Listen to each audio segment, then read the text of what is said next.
Music tonight. I don't know how long this will be. I'm already hungry, and it's just the beginning of the sermon, so I don't know how long it will be. I think it was at first today as well. It's the first time I think since I've been here that I've seen the nursery not occupied. That was kind of wild. A lot of people sick, so be praying for them. Let's see. If you have your Bibles, we're going to be starting in Ephesians chapter 5. Ephesians chapter 5 is where we're going to start, and we're going to bounce around just a little bit. It could be a bit of a topical message tonight. We'll start off on September 25th of 2023. Came along like any other day that month. I remember it was a pretty warm September, if I remember correctly, especially at the beginning. It was quite hot and humid, quite different from what is going to be the end of this coming week, I saw, unfortunately, with teens as the high. Not my favorite, but nonetheless. I went to work, came home that afternoon, actually went out and played football with the teen guys that night, and my wife decided it'd be a wonderful idea to go for a walk with Chloe. You see, because she was ready to have a baby because that was her due date. I got to Pastor's house thinking, oh, everything's going to be fine. Or actually, she called me. We were kind of deciding if we were going to go do something else or go to Pastor's house, and my wife's like, hey, I've had like 6 Braxton Hicks in the past hour. I'm like, you had what? So we went to Pastor's. And then it had been 8 in 30 minutes. So if you can math, that's about every 5 minutes or less, which they say that means labor is coming, or you're supposed to go to the hospital. But I was still like, oh no, she just said it's Braxton Hicks. It'll just be nothing. We'll be going home soon. We called the on-duty nurse, and she's like, yeah, you should come in. I'm like, oh, so this is happening. So we go home. We get all our stuff. We get to the hospital about 10:30-ish. Spend forever, it feels like, in triage. I didn't realize triage is, just checking everything. That took 10:30 to 12. It was ridiculous. And then finally made it to the labor and delivery. And at 1:49 a.m. on September the 26th, one of the greatest moments of my life happened. My son came into this world doing the same thing that I did as supposedly when I was born, looking around and very alert.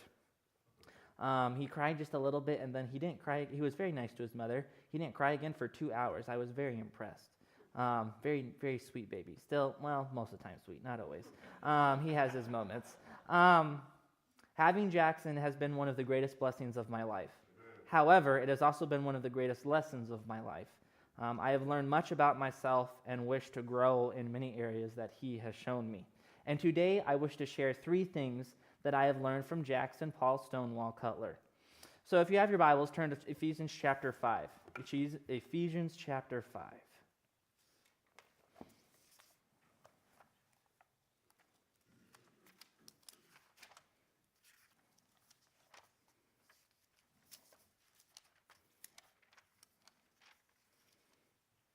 And we'll look at verse 28, very familiar verses, but nonetheless, part of the lesson I learned. Paul's talking here to the church at Ephesus. So ought men to love their wives as their own bodies. He that loveth his wife loveth himself. For no man ever yet hated his own flesh, but nourisheth and cherisheth, even as the Lord the church. For we are members of his body, of his flesh, and of his bones. For this cause shall a man leave his father and mother, and shall be joined unto his wife, and the two shall be one flesh. This is a great mystery, but I speak concerning the church, I speak concerning Christ and the church. Nevertheless, let every one of you in particular so love his wife even as himself, and the wife see that she reverence her husband. The first lesson that Jackson showed me was how truly selfish I can be. Let's open up with a word of prayer real quick. Dear Lord, I do thank you for this day. I thank you very much for this opportunity to preach tonight. I do ask, though, Lord, that you would speak through me, that it would bring honor and glory to you.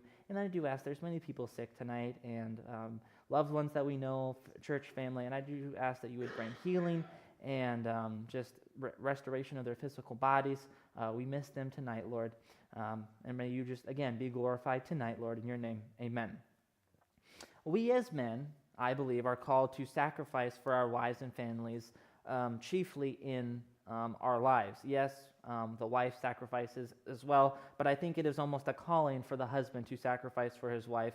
And here we obviously see Paul tells the church that men are to love their wives. In the Greek, this is the same word that how Christ shows us love, the agape love or agapo love, and it is that sacrificial, self-service towards others. It's willingly giving up of yourself for the betterment of someone else. And that is what Paul is telling husbands need to do for their wives. So we as husbands are to sacrifice for our wives in the same way that Christ sacrificed himself for us. It is not to be an option or a suggestion, it is a command. We are to sacrificially love our wives, and I believe by extension, our family as well. And my goodness, am I selfish and do not sacrifice for my family like I should? Yes, there is one area that I sacrifice, but in my opinion, it's the easiest one. I go to work every day to provide for my family. But honestly, to me, that's the easiest one. Yes, work can be difficult. It can be long hours, and I'm not saying that. But in the grand scheme of things of giving up the right to ourselves, I think work is the easiest one to do. What is much harder, one of them for me, is giving up sleep for your children. It has been a hard transition at times, getting used to not getting to sleep through the night. I mean, I don't know, do you really completely get used to it? I mean, I'm kind of used to it, and it's not really that hard, but in the beginning it was difficult to go from 8 hours, 7 hours of sleep to 3, 4 hours, mostly 4 and 5, once in a while only 2. That's kind of a bugger, but nonetheless, it was a transition. It's still a hard transition not getting all that sleep. But do I really need that sleep? Yes, we need sleep, obviously, but on a physical, spiritual related note, do I rely upon the Lord to give strength at work even when I don't get the amount of sleep that I would like? In the 3 months that he's been alive now, he's been alive for 12 months technically now, in the 3 months that he's been outside the womb, so about 100 days, I can think of one day where I've been very physically exhausted. There's been many days I have been woken up repeatedly at night and have not slept well, but only one day I have been very exhausted at work. The rest of the days, God has given grace and strength to get through those days. And the question is, am I going to sacrifice for my family and rely upon the Lord's strength to endure, or am I going to strive and become selfish? And again, God gives strength. Ephesians 6:10, be strong in the Lord in the power of his might. Put on the whole armor of God. 2 Corinthians chapter 12 and verse 9, God tells us that his grace is sufficient for us, and that his strength is displayed in our weakness.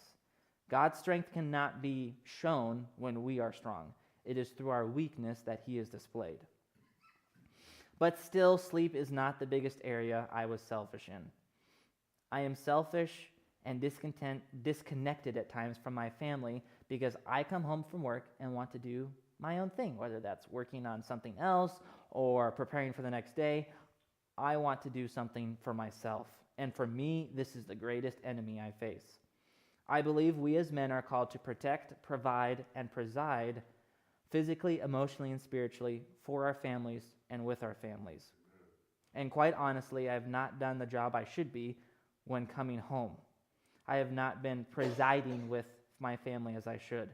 Sure, I have been there physically. We can all be physically at a place, but if we're not emotionally presiding with them, or if we're not striving to help out, if we're not striving to meet their needs, then what is the purpose of us being there? We are to be there not just physically for them, we are supposed to be there emotionally and spiritually for them. I should come home and help Anaya out with Jackson, and sometimes I don't. I do not truly communicate as I should and spend time filling her love tank and filling her love languages up.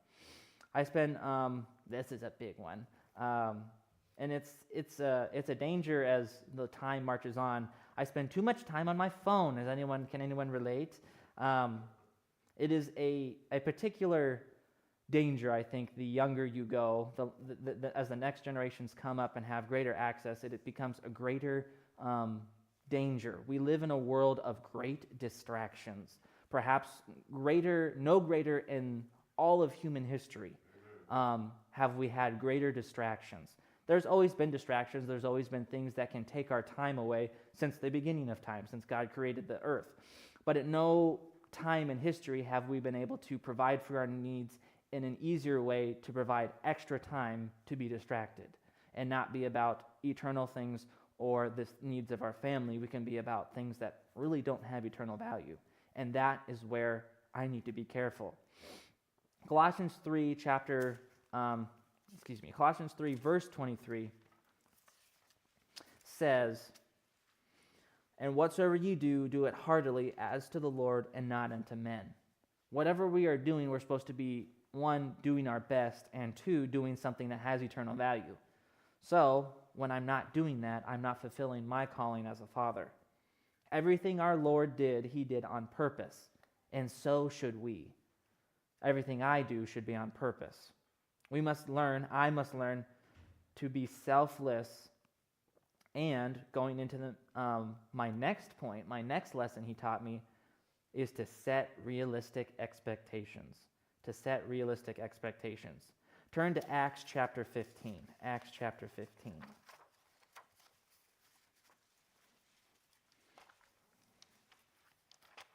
Another lesson, just a side one I was thinking of today as I talked with the Lord a little bit, is how much I take my wife for granted and all that she does in taking care of Jackson and cooking meals and taking care of our family. And beyond that, she really shouldn't be on this earth. I know a lot of you don't know her. I would let her tell her story. I don't want to tell her story. But when you get to know her, you will find that physically she should not be here. She would have every right to be one of the most bitter people on the planet, and as you can tell, she's not. So forgive me, sometimes I don't have a lot of patience for bitter people, and I know I should, but when I see what my wife has gone through, and she has gone through things you guys can not even imagine. Well, some of you can, because I'm sure some of you too have gone through some terrible things, but she's gone through terrible things, and she could be bitter at her family, rightfully so in a way. She could be bitter against, we could just throw it out there, the Chinese government.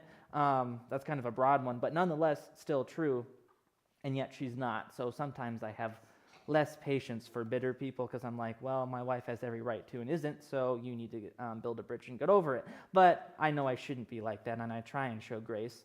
But yes, that is something I really have to be careful of, is I take her for granted sometimes, and it's very foolish of me. But Acts chapter 15, here we have the story of Paul and Barnabas separating ways.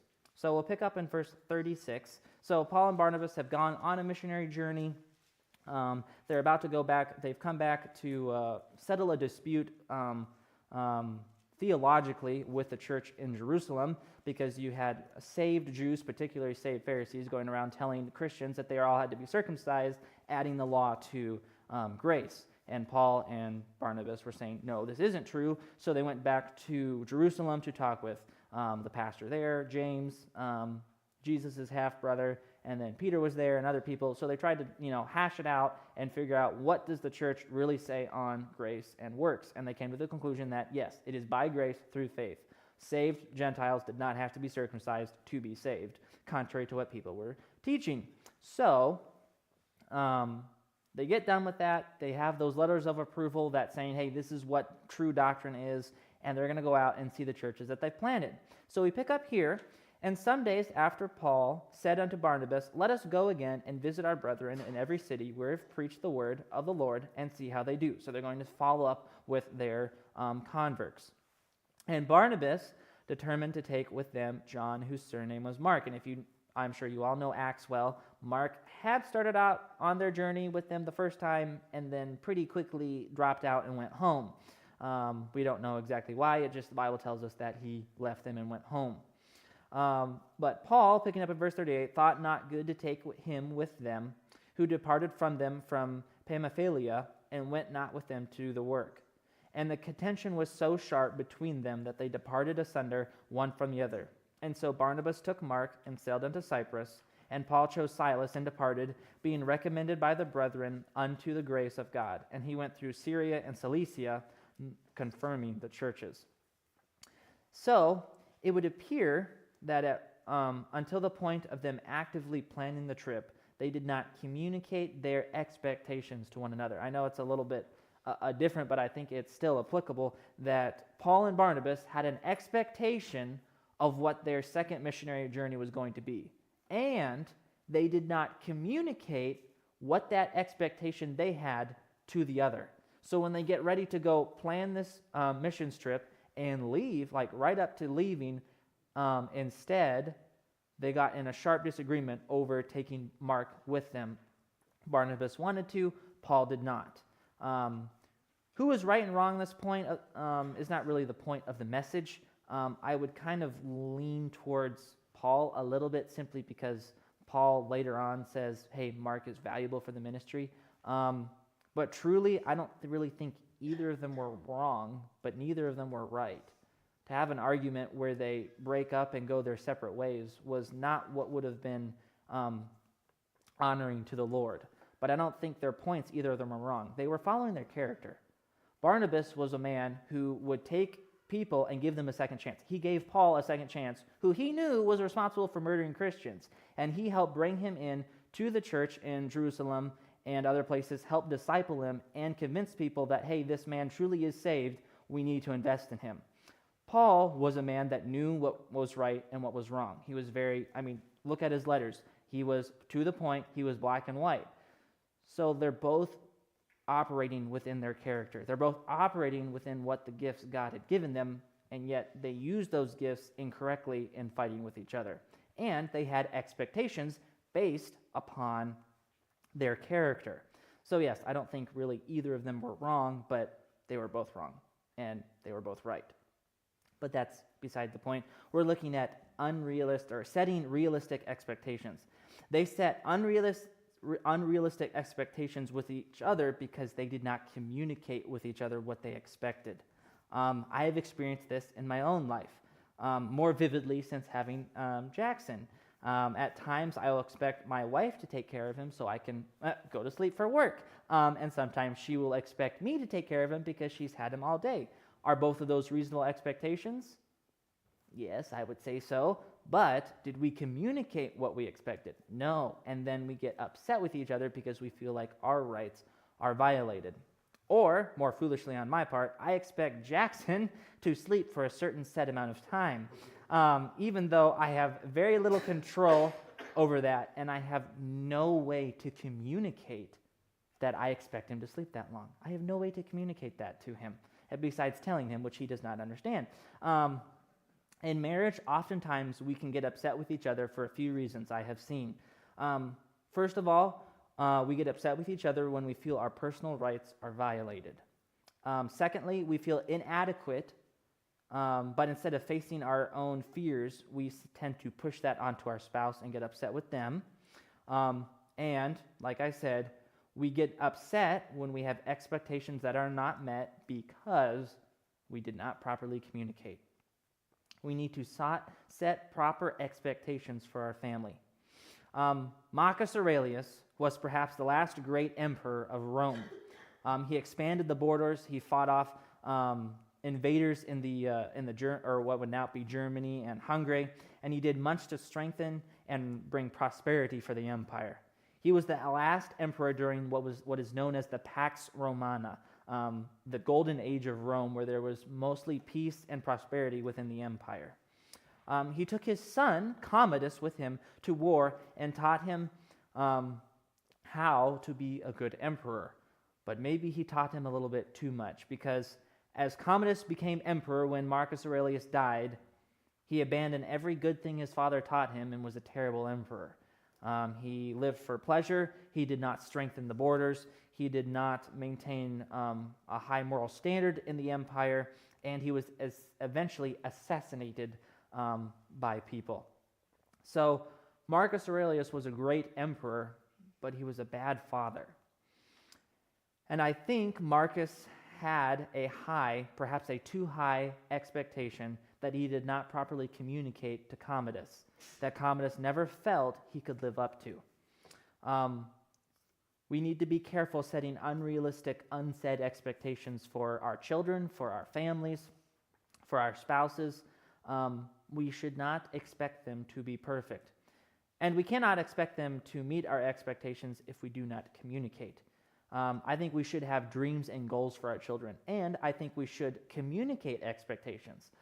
Yes, I think we should, like, for an example, I wish to communicate when Jackson was older that when we go to the store, I expect you not to have a meltdown in the toy aisle because you didn't get what you wanted. I will expect that from him, but it is not right for me to expect that from him without communicating to him. And that's what we have to be careful. And it would not be right for me to expect him to always be perfect and to absolutely never have a meltdown anywhere in the world. That too would be an unrealistic expectation. So I need to strive to set a proper expectation for him and then hold him to it and communicate to that. During this time in 1944 to 1945, the German army launched their last great offensive in the West, the Battle of the Bulge. Hitler had expected the impossible, truly. He expected that he could win over the Western Allies, as he did in 1940, push through the Ardennes forest, and quickly bring a negotiated peace in the Western Front. But in reality, his troops were too poorly trained and equipped to truly, and they only had 20% of the fuel they needed to even get to their objective. They had to steal it from the Americans. It was an impossible expectation. Nonetheless, Hitler had that because he was delusional, and then, instead of taking responsibility and being realistic, he blamed others instead of himself. We need to be careful not to do this ourselves, of setting impossible expectations on others, on especially our family, and then blaming them when they don't meet that. We need to be careful not to put our failures to our children, trying to push them to succeed where we have failed at all costs. Again, I'm not saying that we don't warn and train our children and lead them to overcome our failures and where we are weak in. But if we live in fear and the expectation of their failure, you will push them to do the very thing you are so afraid they will do. There was a great warrior who saw a vision of losing his wife in childbirth. He desired to have the power to save her and to keep his family alive. But the fear of her loss and the desire to have the power to save her ended up turning into just a desire for power. The fear led to being angry at people he thought held him back. That anger led to hatred of others, and then ultimately led to the destruction of his family and of himself. And that too can be our end if we live in fear of what may happen.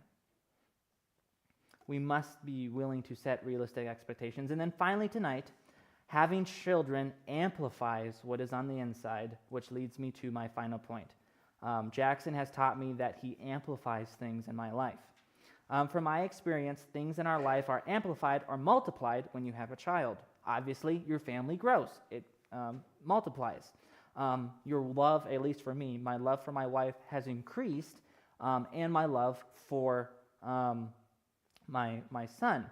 We also, at least I have, understood the love of the Father better becoming a father. We are able to grow closer to the Lord because we understand more, at least I do, how he operates. How he feels about me is how the way I feel about Jackson. But negatives are also multiplied. Wounds from the past are exemplified. Sexual temptations or moral failures become a greater temptation. Communication and relationship issues are magnified. Lack of patience is magnified. Irresponsibleness or bad or problems with finances are magnified. Having a child will magnify the good things and the bad things in your life. Our children have the ability to magnify our problems, and I think it is a way God reveals what we need to work on so that we may overcome them. And I have not done so well with what I have been shown that I still need to work on. My advice, if anyone is here that is not married, is work on yourself before you have children, whether you're married. Or, more so, if you're not married, work on yourself before you get married, because every step in life brings a magnification of what you need to work on. When you get married, you get magnified in what you need to do. When you have children, it's exemplified even more. So, my advice, work on yourself before you get married. Ask people you are close to what you need to work on. What are areas that you're weak in, whether that's your parents, your peers, probably, if you have godly peers and godly friends, they'll be able to see things. Your pastor, mentors in your life, ask them what areas they can see that you're weak in that you should work on before you get married. If you are married, ask your spouse what area you can improve on. I don't know if you were here, but when Pastor got back from the Pastors and Wives retreat, he said that Candace very kindly told him what he needed to work on. So, maybe tonight, ladies and gentlemen, have a fun time on the way home and ask yourselves what is one area, or maybe multiple areas, that you as a spouse can do better. Confront wounds and moral problems. If you do not before you have a child, they become a far greater threat after you have children. Ask for help to overcome them. Most wounds and moral dangers cannot be worked out or have victory alone. You need help. God designed men, in particular, to need other men to find freedom and healing. And I'll put a little plug. If you, the Conqueror series, even if you don't struggle, I hope that you don't, it still gives you tools to help other people, because let me tell you, in our day and age, you're going to run across someone who is struggling, and I would encourage you to come to that even... Be quiet, Siri, I apologize. Even if you do not struggle, I would still encourage you to come, because it's a very good information of how you can help other people. And if you're in the business of working for the Lord and ministering to the people, even if you're a layman, you're going to come across people that are struggling with pornography, that are struggling with sexual addiction, and those tools will be able, that you can help them even if you don't struggle. Let's see, going back to that. If you have kids, then keep receiving God's grace to change when He reveals your flaws through your kids, because He will do that. I've already seen that, how, selfishness and unrealistic expectations and amplifying things. My son can't even talk, and he's already showing me what I need to work on. If they are old enough to see you make a mistake, then tell them you're sorry that you made a mistake. I am so honored and blessed to have a father that when he made a mistake and he did something wrong, he told me, and he apologized. And not every father is willing to do that, and we should be, as parents, be willing to, when we see that we've made a mistake, when we see that we've done something wrong, in front of our children, we need to tell them that we did something wrong. Fathers, when we do something that's wrong and we do not confess that to our children, when we don't say that that was wrong and we're sorry, that is a way that we provoke them to anger, because it creates confusion within them. And then just lastly, today is the day to change, not tomorrow. It's not yesterday. It's not the day after or the day before. It is today that we can work on change. God is the God of yesterday's failures. He is the God of today's battle and tomorrow's hope. We need to rest in Him. Oswald Chambers talked about letting the past rest, but let it rest in the bosom of Christ, so that we can step out into the irresistible future. There are things in our past that we cannot change.